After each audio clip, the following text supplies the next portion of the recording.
I'm here today with Terence Lester.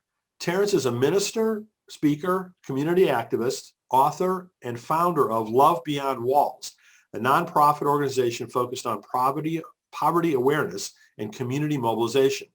His campaigns on behalf of the poor, including Love Sinks In, have been featured in USA Today, Black Enterprise Essence, and Reader's Digest. They've been viewed by millions of people globally on The Today Show, Good Morning America, CBS News, NBC, Upworthy, and The Bright Side with Katie Couric.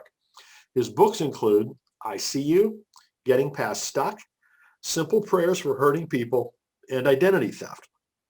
But today we're here to talk to him about his new book from IVP titled When We Stand, The Power of Seeking Justice Together. So Terence, it's really great to have you with us here today. Thank you for joining us. Yeah, thank you for the warm introduction, Brian, and I'm excited to have a conversation with you. Well, same here. I mean, this is the first time we've had a chance to talk, so I was really glad when we got introduced, and I'm learning more about your work.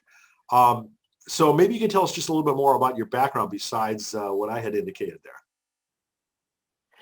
Yeah, sure. So I am actually a native from Atlanta, Georgia. I'm not a transplant, which most people are here in the city. And I was reared here, grew up here, and I got married here, have two beautiful children. Zion is 12 years old. She'll be 13 really soon. And my son's name is Terence II, and we call him two. And yeah, my wife is my best friend. My family, my kids are my little best friends. And yeah, it was about 7 years ago, probably a little over 7.5 years ago, where I actually founded the organization Love Beyond Walls. And I remember the early stages of that. I was constantly seeing this narrative and even this real mistreatment against people experiencing homelessness, specifically from those who were also believers and followers of Jesus. And it really broke my heart that there was this generalization and this false narrative that persisted about people without an address, that if you're somehow without an address, that means you are lazy or uneducated or criminal or someone who lacks morality or, lack of character. And that really touched me deeply because part of my story, encompasses me experiencing temporary homelessness when I was a teenager. And I remember, kind of back when teachers or educators were placing labels on me and not really understanding my social context, how damaging that was for me, even as a teenager. And I'll never forget those experiences because, whenever we make snap judgments about someone experiencing homelessness, we have no clue of what their narrative is that literally led them to this place. And so in founding Love Beyond Walls, I wanted to not only use this organization as something that would educate people about the real realities that persist every single second if you're experiencing this plight, but also build a community around people experiencing this plight as a way of building authentic relationships, but also surrounding individuals with the proper resources so they can escape homelessness, right? And, it's been a fun journey over the last little over 7 years. We've gotten over 400 individuals off of the streets, helping people to reunite with their family members, get access to permanent housing, recover something as basic as their identification cards, which is a huge, obstacle, because if you don't have ID, you need ID to actually get other ID forms of identification. If you don't have someone who can vouch for you or hire an attorney to solicit some of those vital documents, it becomes really, really hard for individuals to recover their identification, to even validate their existence and who they are. And without an ID, you cash a check or get a bank account or, be paid money or get a house or, an apartment or drive a car. There are so many barriers with that. And so, yeah, we've been doing this work for a while, and it brings me joy. But I think one of the greatest joys I get a chance to get from this work is building those relationships and seeing people have their dignity affirmed. When life or people or society has deemed them invisible, the joy that comes from knowing that there are a group of people who see them and affirm their dignity and don't use all of the extrinsic things to measure what we consider what is valuable and not. That's one of the greatest joys of the work that I do. And I would say that the second thing that I get joy from is seeing people who may have held some type of discriminatory biases towards individuals without an address come to discover that they too themselves can be used in a way to notice people, to leverage their skill sets and their resources to connect with other organizations and other like-minded people in a way that helps to foster this sense of restoration, if you will, for people who are without an address. And so that's a little bit about me, and I'll let you keep asking me questions. Well, good for you for starting that from scratch. I mean, any person who launches an organization from nothing, and has been helping it to thrive for 7 years, that's really impressive. So congratulations for taking the initiative and doing that. Oh, thank you so much, Brian. So it sounds like, there are many different aspects of Love Beyond Walls, obviously helping individuals, you mentioned that in terms of identity and helping them, basically get back on their feet. I know the Love Sinks In is literally a sink hand washing program, right? Is that correct? Yeah. That's absolutely correct. Our organization is fairly small, but we have a tremendous reach and impact. And just like several organizations and businesses, when the pandemic first, occurred in the U.S., there was this growing fear and concern of, are we going to be able to survive? Right? You had volunteers that were quarantined and not commuting back and forth to work. There are volunteers right now that are still somewhat afraid from being in larger crowds. And so our organization went from seeing, 500 to 600, maybe 700 volunteers per month down to like less than 20 per month. And there was also another growing fear and concern from our community members. We have a community center that's located in the city of College Park, which is like right on the East Point, Hateville, College Park line. And it's probably less than 2 miles away from the city of Atlanta. But we kept hearing from our community members, hey, I'm afraid I'm going to pass away because I keep hearing that we're supposed to wash our hands.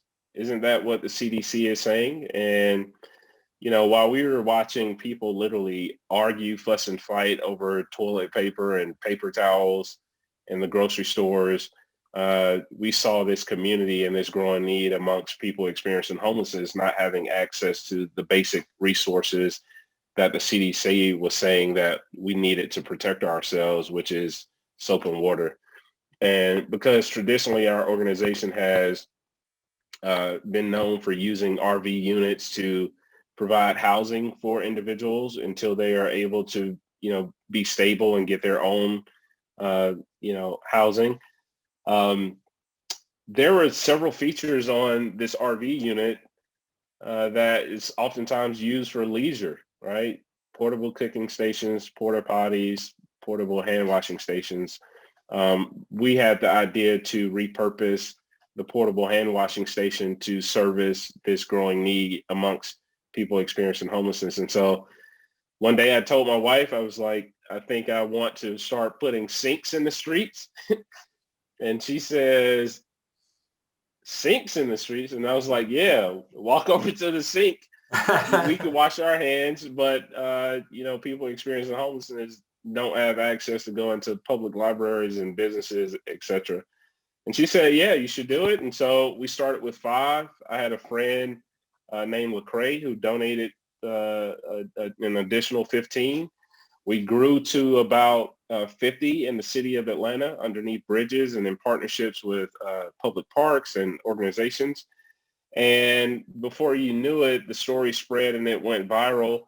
And we had companies like Porsche and AbbVie and the NFL Foundation and Brawny Paper Towels and all of these wonderful organizations that helped us to literally grow to the Love Sinks In campaign to 57 cities across the country. Wow. Yeah. Yep. So right now on any given week, we have partnered with several individuals and organizations all around the United States of America to ensure that people who are still fighting germs from being without an address and sometimes having to live in quarters where germs are more frequent. You come in frequent contact. And so, yeah, that's the Love Sinks In campaign, and we're still going strong. We're still placing hand washing stations all around the U.S.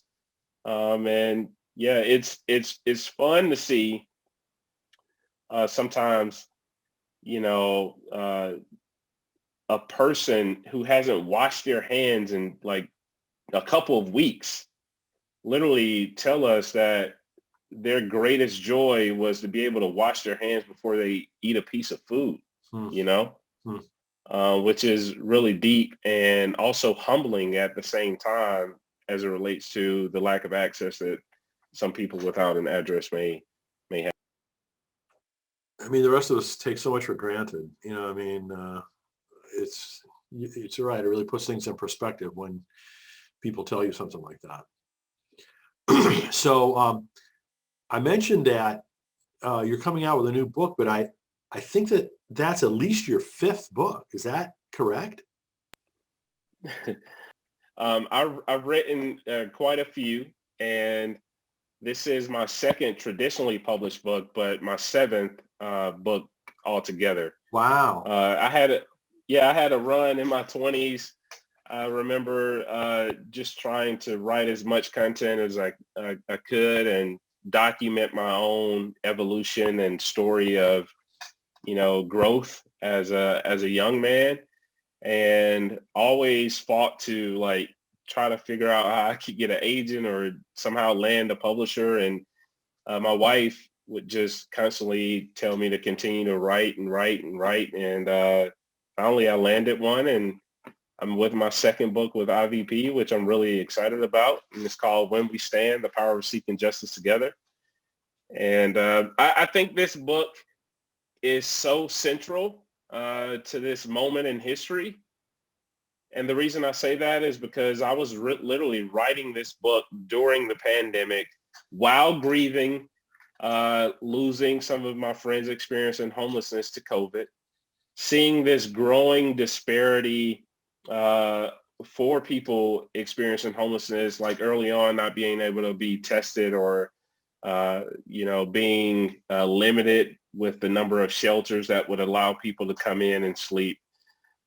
Seeing this huge need for sanitation, but also seeing how this moment in time has literally shown us how quickly you can feel overwhelmed by all of the issues that you come across from the palm of your hand, literally via social media. I mean, you think about the number of things that we witnessed over the last year during the pandemic, and I just felt really strongly on my heart that the way forward is together. The way that we address issues of injustice or, any issues that's plaguing communities across the country is together.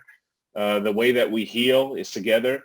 The way that we seek what justice looks like is together. And so, I specifically wrote this book for people who feel overwhelmed by injustice or by the bad news that they hear, and find themselves saying, what can I contribute? What do I have to offer? Even if I give something, it's not enough.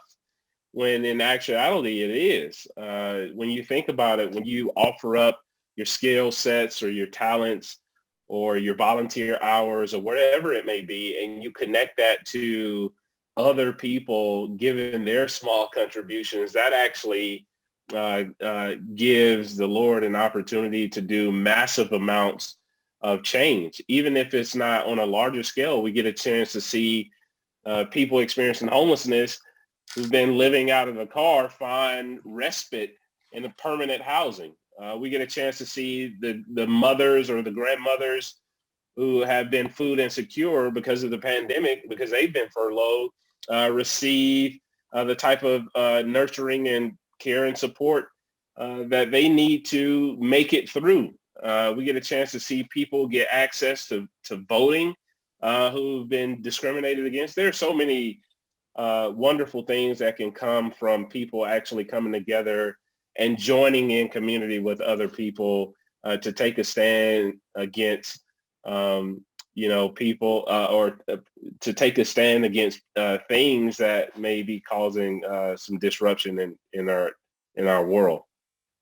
It really is pretty amazing. And like you said, I mean, we all have a tendency to think that it's too big. The problem is too big for us to solve, but that's the answer, right? Is to, just do our small little part together, with other people. And then, it begins to have size and momentum and impact.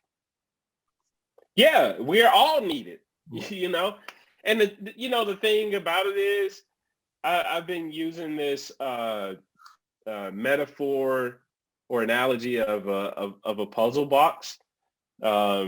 You go to the store, you buy this puzzle. On the front of the puzzle box is this beautiful image of whatever all of the puzzle pieces create.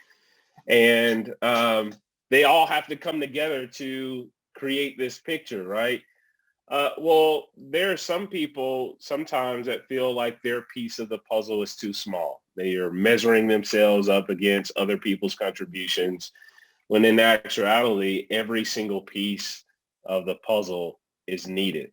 And that's what I'm trying to communicate, that whatever you have to contribute, connect it with other people's pieces, is needed to tell this grander narrative that the Lord is telling and communicating. If we desire to see the change that we want to see, whether it's nationally or globally, it starts locally. It starts with us. It starts with conversations. It starts with community. It starts with us connecting with other people right where we are to leverage what we have to contribute in collaboration with others to make a difference. So it sounds like the book is probably targeted at people who have been reticent to do volunteering or to be involved, and you're basically trying to encourage them to do that. Is that accurate? Yeah, it's laying out a practical, approach to, how do you even make that happen? How do you connect with community? Helping people to even discover what their unique contribution to the community. But it's also written for people who have, been kind of skeptical about, what difference will I make, or how does this actually solve, a problem?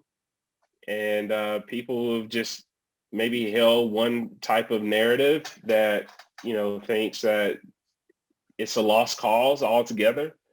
It reaches, I guess a good variety of people who are on the journey of seeking what real social change looks like. So, a lot of our audience are writers, and as you had, indicated earlier, it's hard to get a traditional publishing deal. And you did several independently published books before you got your first traditionally published book. So, and I know everyone's story about how they got their first published book deal is different and oftentimes very interesting. So can you tell us yours? Yeah. So I had launched this campaign through Love Beyond Walls called MAP 16. Uh, MAP 16 stood for the March Against Poverty 2016. It's literally where, my board of directors and our community and my family, which is central, allowed me to walk from Atlanta to Washington, D.C. on foot to bring attention to poverty and homelessness in our country. It took me a little over 2 months to complete. And along the way, we documented this story and turned it into a film. And I kept, meeting all of these individuals that would ask me, like, are you going to turn this into a book? Or like, would you talk about this and like give us something tangible from it? And I knew we were going to have the documentary film, but the seed was planted, and I started thinking about my journey of being a nonprofit leader, how we started, all of the challenges that have come from just, trying to get something off of the ground. And I made a decision. I said, I'm going to go for it. And so I put together a proposal, and I wrote the first few chapters, and then I drafted query letters, right? I did research online, and I was just sending out query letters to, all of these agencies. And for some reason, within like 2 hours, I got a response from an agency. They had forwarded my query letter to my agent, and she was really intrigued. And she says, okay, you want to schedule a call? I want to schedule a call really quick. And I was nervous. I'm like, oh, this is getting real. Like, okay. And long story short, scheduled a call and decided it was a perfect fit. She became my agent. And that's when I really started to understand that, I guess the best analogy is like, in order to get it on a professional football team or basketball team, you need an agent. You need somebody to represent you, right? And she told me the number of manuscripts and proposals that are submitted weekly and all of those things. And, it kind of made me a little nervous. And then fast forward, she pitched it. And I got a deal with IVP, and it was probably one of the happiest days of my life on this journey. So I would, if anybody is watching or listening to this, the thing that I have learned over and over that, consistency is a form of resilience. Especially when you are chasing something that is so deeply in your heart. Absolutely. Yeah, I mean, like I said, I work with a lot of different authors, and the number one thing that they hear is rejection, and persevering, past that, and having the patience and strength and commitment and consistency, as you said, to get past it. Is really an important trait, I think, for authors. Oh yeah. Yeah. Any type of leader of a nonprofit or church or author or whatever it is, perseverance is critical. And the thing that I've learned most about overcoming rejection is that the rejection does not give definition to my work, and the rejection does not invalidate what I feel is my calling and my unique contribution to the world. And so as long as you keep that before you, you stay focused on the message and your mission and what you are actually doing this for. And then just realizing that one no or many no's ultimately leads you to the right yes. Absolutely. Yeah. You only need one. Yeah. You only need one. Yes. Exactly. Well, the new book, When We Stand, is due out on May 18th, I think. Is that correct? Yeah. May 18th. Yeah. So that'll be exciting. And, congratulations on getting that book out. Yeah. Thank you. It was hard, writing during a pandemic, and you know, I guess one of the things that kept me going was starting to look at smaller word count numbers and like somehow thinking about Twitter characters, right? If I had 500 word count, if I was going to produce 500 words a day, I was like, oh, that's a few tweets. Anybody can do that, you know, kind of pushing the ball down the field. Yeah. One step at a time, one paragraph at a time, right? Yes. Well, Terrence, again, congratulations on all the work that you've been doing. A lot of wonderful things, and certainly on this new book as well. I wish you the best with it. Oh, thank you so much. And it is a pleasure to meet you, Brian.